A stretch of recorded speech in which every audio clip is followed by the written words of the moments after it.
భగవానుడి యొక్క దృష్టి పడుతున్నట అకార వాచ్యుడైనటువంటి భగవానుడు ఆ దృష్టి పడుతుందట. ఆ స్వామి దృష్టి పడితేనే మనం ఆయన అనుగ్రహాన్ని పొందగలిగిన వాళ్ళం అవుతా ఉంటాం.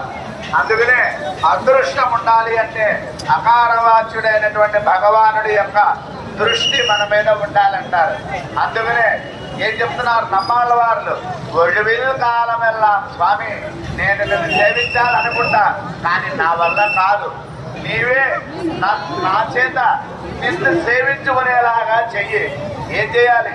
నేను నీ దగ్గరికి వద్దామంటే, నిన్ను స్థుతించావంటే ఏదో రకమైన ప్రాకృతికమైన ప్రతిబంధకాలు, ఇంట్లో వాళ్ళు ఆపేయటమో, లేకపోతే ప్రకృతి ఆపేయటమో, లేకపోతే శరీరం సహకరించకపోవటమో, ఏదో ఒక రకమైనటువంటి ఆధ్యాత్మిక, ఆది దైవిక, ఆది భౌతికములైనటువంటి ఆటంకాలు